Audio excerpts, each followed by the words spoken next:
Public Access Poetry. Tonight we have the two co-editors of the Matchbox series of poetry. Matchbook or Matchbox? Well, I'm into cars, so I say Matchbox. It's Matchbook series of poetry. First, Breger is going to read, and Brian told me to mention that he slept on his left arm last night. And so it was Chuck's arm. Oh, he slept on Chuck's left arm last night. Excuse me. Brian Breger. I'm going to be reading primarily from a book that I'm completing now called Animals in Bed. As the title would indicate, the book is about various kinds of emotional and sexual encounters that people have, and they range from comic to serious and in between. I'm going to begin with 4 short ones from the book. The first one is the introductory poem. It's called Collaboration. Collaboration.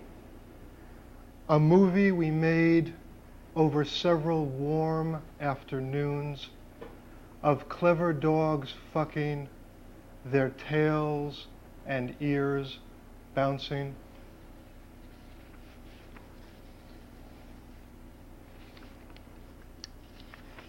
Medusa for HS. No hero, you sat in the bar for 4 hours one night, staring at the window, not through it, staring at the image of the waitress, her reflection, the perfect face. We agreed she was the most beautiful ever, her long, long blonde hair, wild. You were afraid to look right at her. She would see you and know, and worse, would laugh. Medusa, Medusa, let down your hair. The next one is a poem that was published on a matchbook. It's called Bushwhacked. I used to think you could transform yourself in bed, just the two of you, into new animals, fresh with one another's taste and feel. And now I know if you get out with your scalp, you're lucky.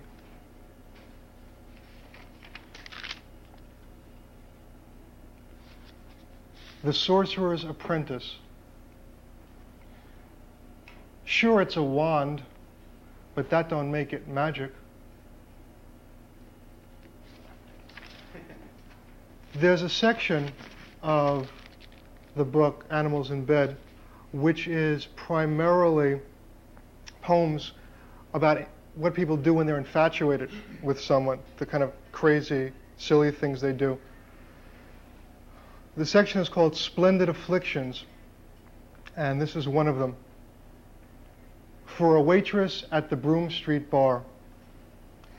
If I eat another grilled cheese with bacon and tomato, or drink another cup of coffee, or Jesus chew yet another forkful of chocolate nut pie, all for love, or maybe lust, or even simple appreciation, if I knew the difference, would I be here? And the money which, to be honest, I don't have, all spent, just to see your lovely face under blonde hair, breasts sliding gently under white cotton, your round belly, ass, and long legs wrapped tightly in blue jeans. I got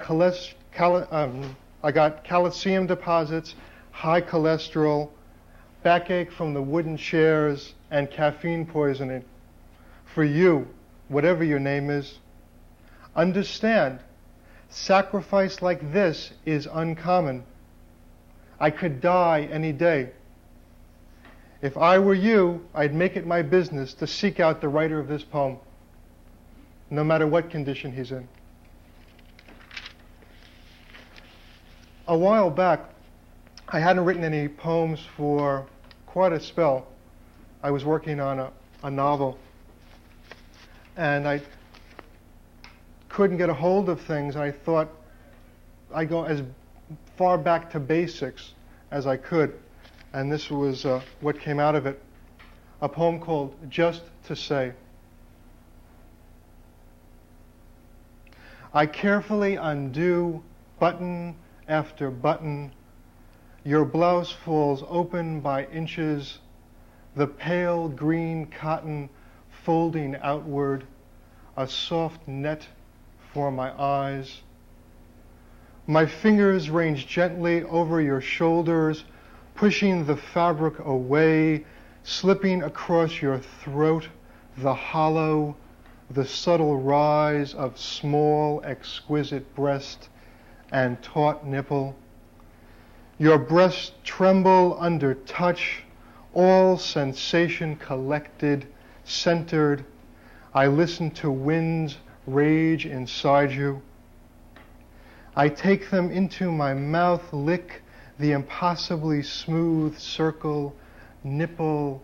My tongue glides slowly, circle, circle, sloop on a majestic sea. Nothing is this good. Breast, you are unfair, spoiling us for anything else. I play the silky point, roughing it, sucking, nipping, brushing teeth against, caressing an imaginary hurt, lapping the nipple like an eager puppy. You answer with tuggings, leg pressed to my chest. I kiss the downy spot between, kiss both breasts, weighing them in my hands, and unable to contain their fullness, sink below to belly and beyond.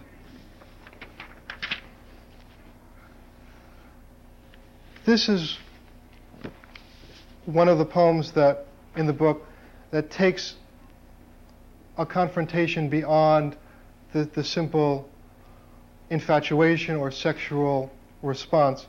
It's one I particularly like. It's one of the most recent.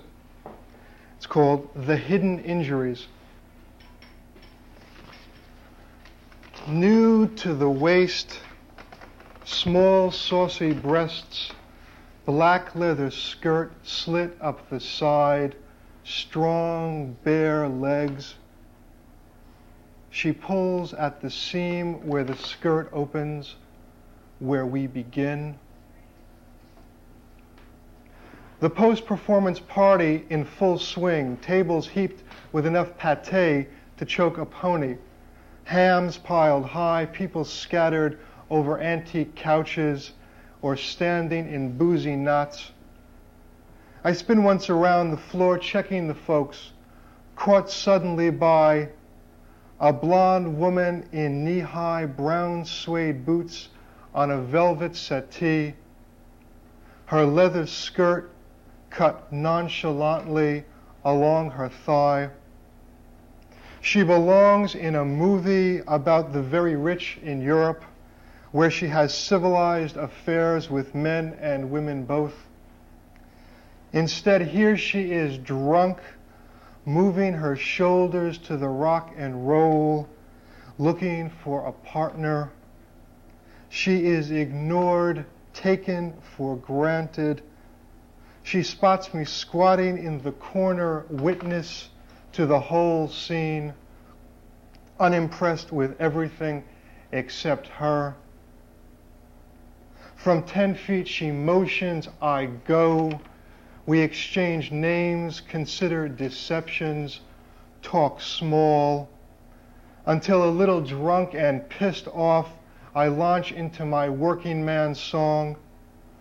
Lovingly catalog, heavy boxes hauled, injuries survived, insults endured, snarling at her bourgeois friends, their indulgences, envying their time, all that time free. Can't punch through her bourbon haze, her beautiful head, even the glistening lips remain unbloodied. We dance slow numbers, all night I soften. We press tight, exploring each other through clothes, oblivious, no hands except those clutching back and ass. Leather wrap tossed aside, blonde hair on pale, pale skin. I insist on the light, intent on seeing her face. I expect expertise and ice, quite the fool. She touches me, herself, the bed, shyly. I bite the inside of my mouth till it bleeds, seeing now her open face, the warm, hungry eyes, her gentle, hesitant hands.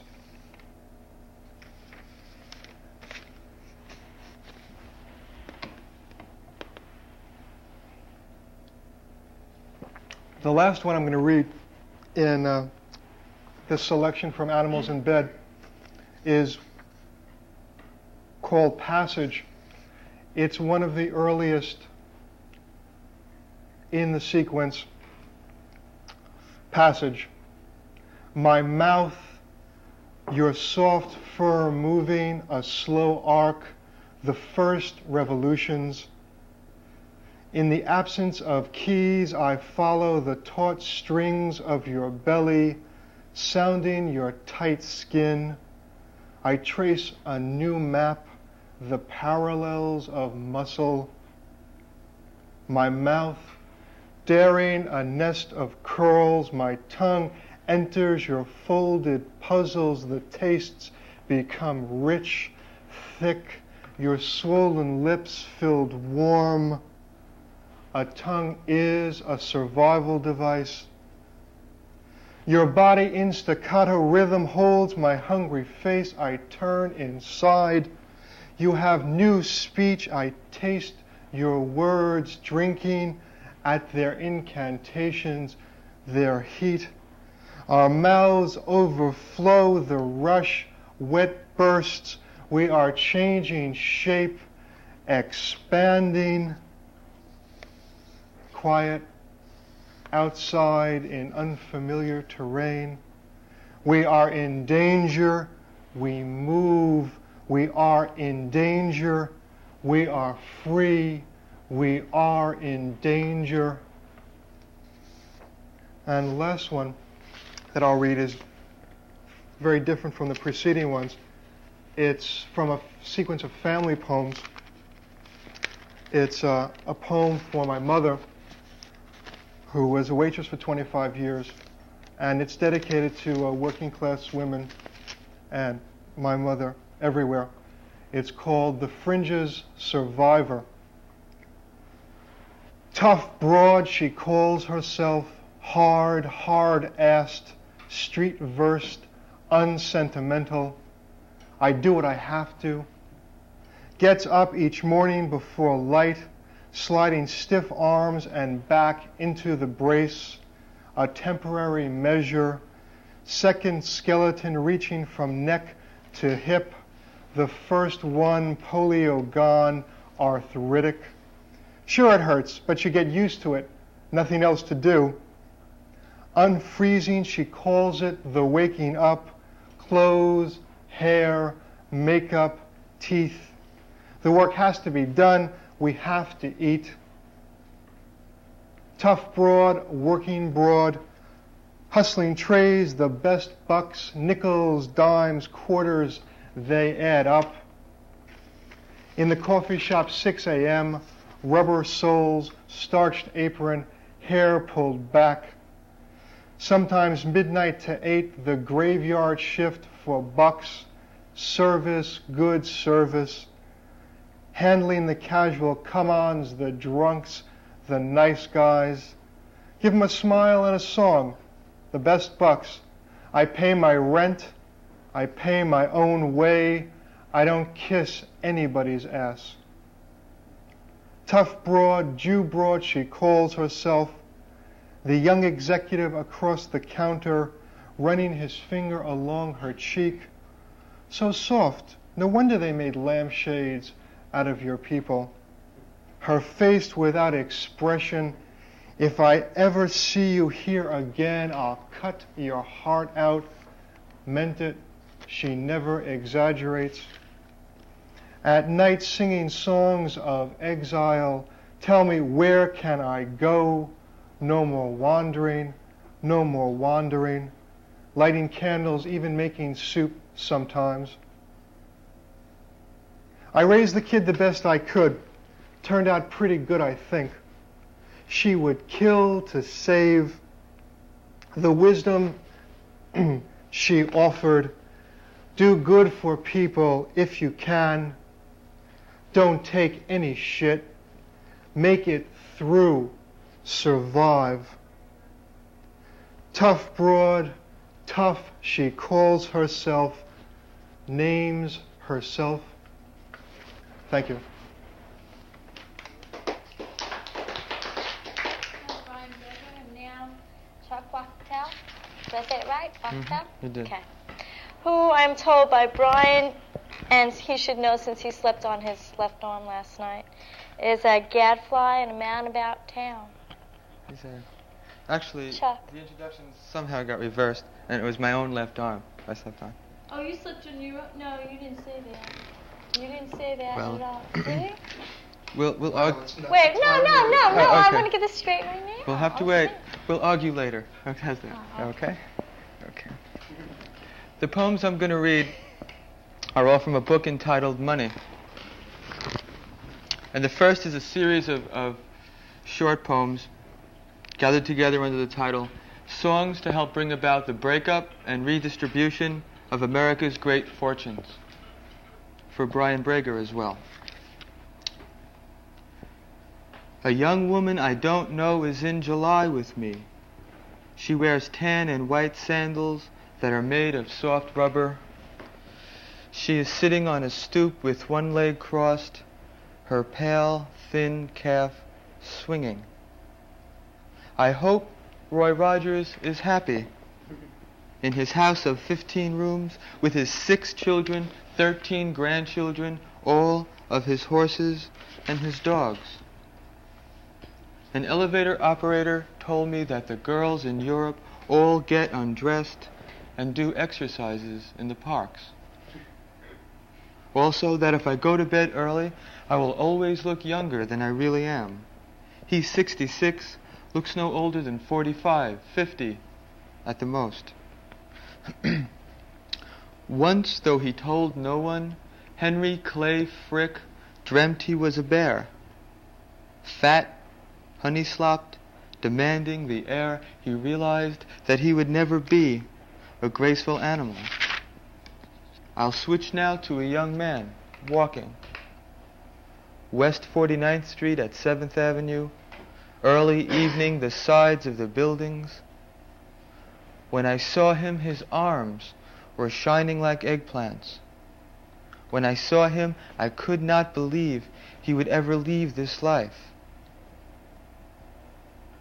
At night, the lighted windows of those who pay their electric bills combine their radiance and throw a light up into the sky that can be seen from miles away by the drivers who are approaching the city and will park their cars here.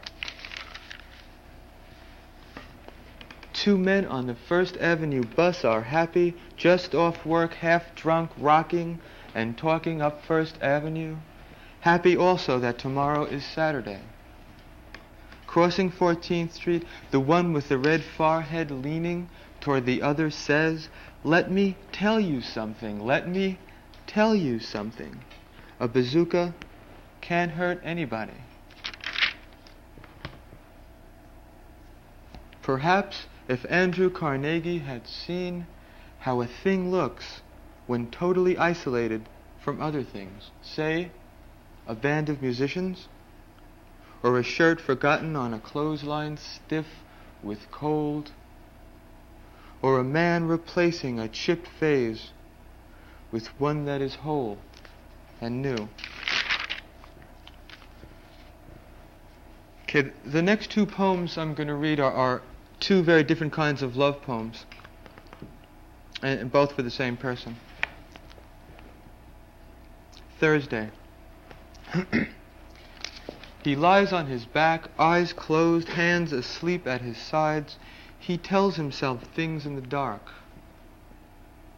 He imagines his head to be his whole body, a stone with thoughts, immobile, unable to feed itself. And she curled beside him, her cheek buried in a pillow, her hand in her mouth.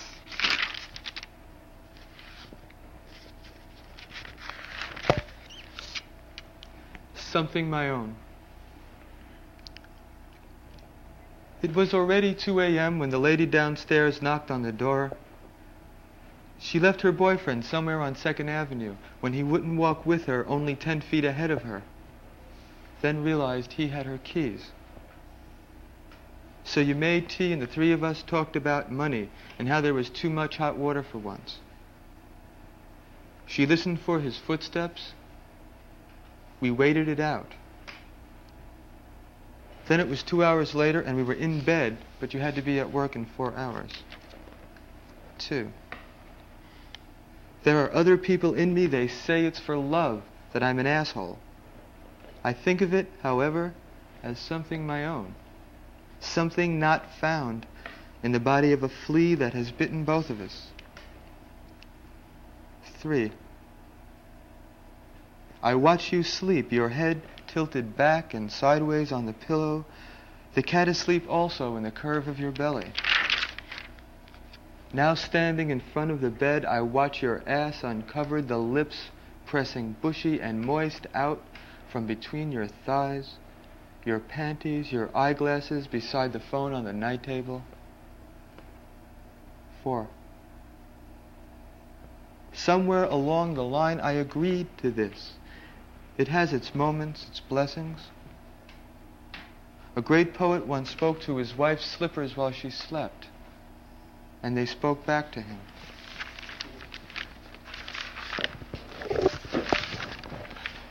Oh yeah. And it being a new year, I'll read a very short New Year's Eve poem. New Year's Eve is the title. The aluminum ice bucket someone left sitting on the porcelain tank behind the bowl in the bathroom just off the kitchen has 4 impressions of penguins along its sides to indicate that whatever is kept inside is cold.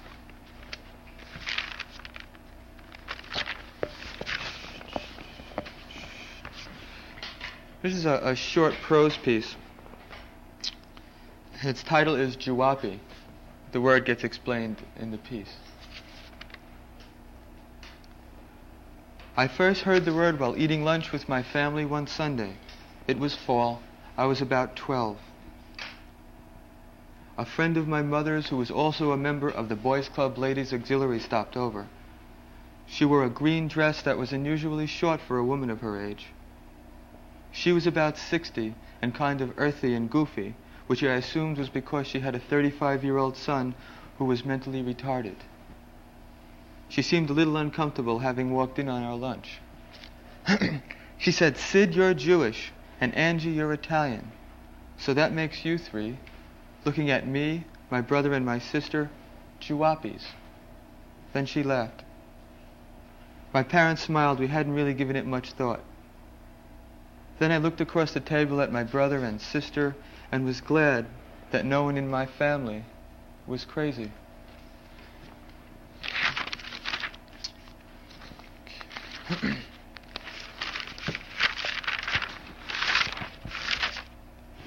Okay. Next poem is called Extraordinary Incidents, and it's poems based on the news. 1. The Preparation. Before his death in 1969, Guy Belt worked the early shift at the cereal plant in Battle Creek, a half-hour's drive from his home.